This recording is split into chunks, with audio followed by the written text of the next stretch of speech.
Então agora nós vamos falar de associação mista de resistores. Então associação mista, pessoal, é melhor a gente enxergar o circuito aqui. É um circuito que contém associações em série e em paralelo. Por exemplo, a nossa instalação elétrica da nossa casa, ela é uma associação mista. Por quê?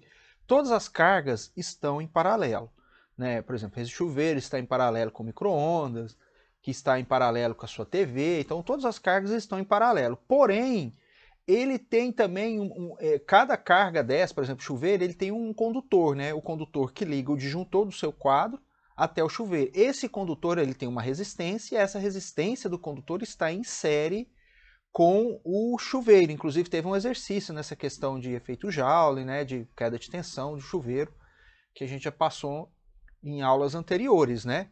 Então, quer dizer, este aqui é um exemplo de um circuito misto, onde nesses dois nós aqui, ó, a gente encontra o seguinte, esse R5 está em série com o R4, R2 está em paralelo com o R3. Na hora que eu achar a resistência equivalente em paralelo desses dois, essa resistência equivalente aqui, ó, R2 e R3, vai ser em série com R4 e com R5.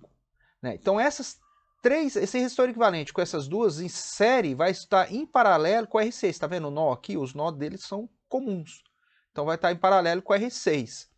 Né? E além disso, pessoal, ó, o R8, esse nó aqui é o mesmo que esse nó. O R8 e o R7 vão estar em série. Mas a soma R8 mais R7 vai ter uma resistência equivalente chamada R87. Esta resistência vai estar em paralelo com o R6 e em paralelo com toda essa associação. Por fim, depois que a gente resolver o paralelo desses resistores R8 e R7 em série com o R6 com o paralelo de todos esses resistores, a gente vai achar um resistor equivalente que vai estar em série com o resistor R1. E depois a gente encontra, então, a equivalência total do circuito. Então aqui eu fiz um plano de cabeça, né, de como que avaliaria isso, mas agora a gente vai ver exercícios que resolvem estas simplificações que eu falei passo a passo, vista dos pontos A e B. Tá vendo? Então vamos lá, temos a gente quer achar a resistência equivalente desse circuito aqui. Aqui vale 14 ohms, aqui 15, aqui 30, aqui 20, aqui 100 e aqui 100. Então a gente vai começando da esquerda para a direita. Vamos ver aqui como que é resolvido isso. Então a primeira coisa, nós temos R4 e R5 que são 6. Né? Então a partir do circuito dado, vamos resolver passo a passo as associações de série em paralelo, reduzindo o circuito até obter resistência total. Então primeiro é achar a resistência equivalente entre os pontos E e F. Então R4 e R5 são iguais e estão em paralelo. Então o paralelo desses resistores iguais vai ser R dividido por 2, né, que são só dois iguais, que vai dar 50, né? 100 dividido por 2 dá 50. Então a nossa resistência REF, né, que é o R4 e R5, REF é dos nós E e F, vai ser 50 ohms. Ok? Então agora a gente tem que avaliar, pessoal, que nós temos o resistor R2 e o R3 em série aqui, ó, eles estão em série, né? Então vamos lá, no segundo passo a gente pega o R2, que é 20, mais R3, que é 50, vai dar 70, né? Então, RRF mais R2 vai ser igual a um R', que ele chamou de R'. Então, o R' vai ser 20 mais 50, 70. Ora, então agora simplificou até esses nós aqui, que a gente substitui o R', né? Esse R' de 70 está em paralelo, tá vendo? O mesmo nó C e o mesmo nó D são os nós comuns desses dois resistores, estão em paralelo, tá vendo? R3 e o R'. Então, 70 em paralelo com 30. Então, R' vai em paralelo com R3 vai ser o RCD. Então, 70 vezes 30 dividido por 70 mais 30. 70 vezes 30 dá 2.100. Dividido por 30 mais 70, que é 100, 2.100 dividido por 100 dá 21 ohms. Achamos aqui o RCD. No final aqui, pessoal, a gente tem uma associação em série de três resistores. Está vendo? Um está ligado, o terminal final do R1 está ligado no terminal de RCD, que está ligado, o seu terminal final está ligado no terminal inicial de R6. Então é só somar 14 mais 21, 35, mais 15, a gente vai ter que o total é 50 ohms. Então observe, pessoal, que primeiro a gente começa, já que tem os terminais A e B, a gente sempre começa no final do circuito. No caso aqui, os terminais estão do lado esquerdo, o final é do lado direito. E vamos simplificando, né? Passo a passo. Primeiro o paralelo, depois a série entre esses dois resistores, depois o paralelo entre esses dois resistores, no final sobra 3 resistores em série e a nossa resistência equivalente final é de 50 ohms. Então é interessante sempre fazer passo a passo para vocês entenderem se vocês estão acertando, né? Por exemplo, né, numa avaliação, se você faz direto e erra o valor do resistor, você perde a questão inteira.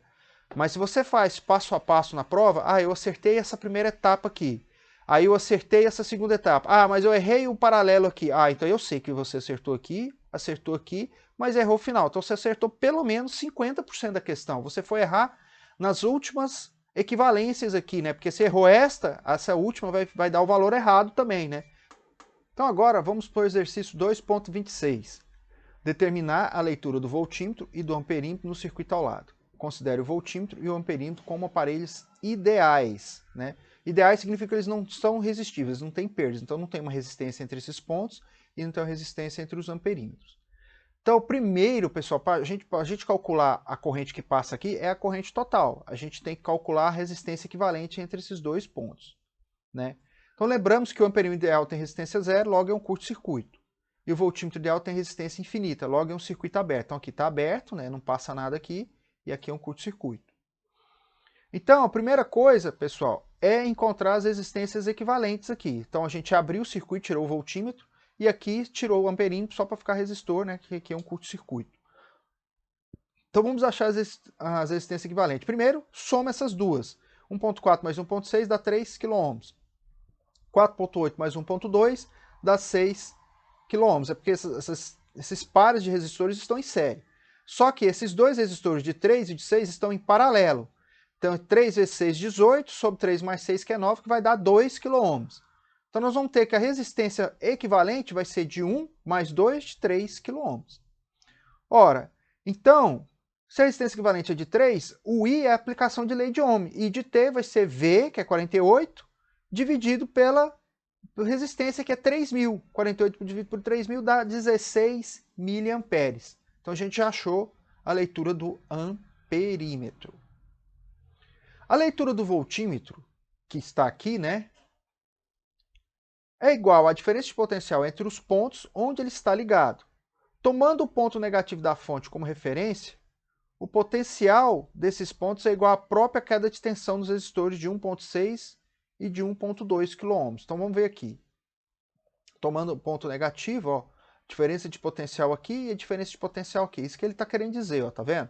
Eu tenho uma DDP do ponto positivo dessa tensão aqui e eu tenho uma DDP nesse ponto positivo aqui. Então, se eu achar essa diferença de tensão aqui, essa tensão nesse resistor, e a tensão nesse resistor, é só subtrair um pelo outro que eu acho a diferença de potencial entre esses pontos, né? Então, para determinarmos as quedas de tensão, precisamos saber o valor das correntes I1 e I2, né? Ora, para achar I1 e I2, a gente pode achar nessa associação aqui intermediária, né? Então, I1, né? Primeiro nós temos que achar a queda de tensão, a gente tem que achar a queda de tensão parcial, né? Para achar a corrente I1 aqui. Como é que a gente faz isso? A gente calcula, a gente tem que ter aqui, que é a mesma. Então, a queda de tensão aqui vai ser 1000 vezes 16 mA. Então, 1000 vezes, então vai dar 16 volts aqui, Eu vou ter 16 volts nesse resistor. É só fazer 1000 vezes a corrente, que é 16 mili. Então, o 1000 corta com mili, vai ficar 16 volts. Eu tenho 16 volts. Nesse segundo caso aqui, eu vou ter 2000 vezes, né, 2000 vezes 16 mA. Então, 2000 vezes 16 vai dar 32 volts, porque o 1000 corta com mili, fica 32. Então, 32 mais 16, aqui tem 16 volts, aqui tem 32 volts. Tá, pessoal? Eu não consigo escrever, mas só falando, 16 mais 32 volts me dá os 48 volts. Então, como eu tenho aqui 32 volts e aqui eu tenho 16, né? Então, eu tenho que a tensão desses elementos em paralelo é tudo 32 volts, tá vendo? Foi o que ele calculou aqui, né? Então, ele achou 32, então a corrente I1, nesse paralelismo aqui, vai ser 32 dividido pelo resistor de 3K. Tá vendo? 32 dividido pelo resistor de 3K, que vai dar 10,67 mA. E a corrente 2 vai ser 32 dividido por 6.000. Vamos lá. 32 dividido por 6.000, que vai dar 5,33 amperes. Aqui está a figura, tá vendo? I1 e I2, a gente tem a tensão VC, a gente quer achar a tensão VA, a tensão VB, porque a tensão medida aqui é VA menos VB. Então, cálculo de potencial nos pontos A e B. Então, agora a gente tem que pegar a resistência no ponto A. A gente já tem a corrente, ó. A gente já tem a corrente que passa em 3 kΩ. Essa corrente é a mesma que circula no resistor de 1.4 e de 1.6. Né? É a mesma, I1 que a gente calculou. E I2, que é a corrente que a gente calculou em 6 kΩ, é a mesma que passa nos resistores de 4.8 e de 1.2. Então, para achar a queda de tensão aqui, é só pegar 1.6 vezes I1, aí eu acho o ponto VA aqui, ó. VA, 1.6 vezes I1. E para achar VB é 1.2K vezes I2. Ora, I1 é 10,67. Então, I1 vai ser 10,67 vezes 10 menos 3, vezes 1,6 vezes 10 a terceira, né? Então, RA aqui que é 1,6. Então, VA vai ser 17,07 volts neste ponto aqui. Esse outro ponto, pessoal, é só pegar a corrente 2, que a gente calculou, vezes, né, o resistor no ponto, após o ponto B aqui, o nó B, que é 1.2. Então vai ser 1,2 vezes 10 ao cubo, que é o resistor, vezes a corrente 2, que é 5,33 vezes 10 a menos 3. Fazendo as contas, vai dar que o VB aqui é 6,4 volts. Ora, como o voltímetro está ligado os seus terminais A e B, então, para calcular o que o voltímetro mede, é só pegar VAB, né, que é os pontos aqui, que vai ser VA menos VB. 17,07 menos 6,4, que vai ser igual a 10,67 volts. Então, essa é a leitura do voltímetro.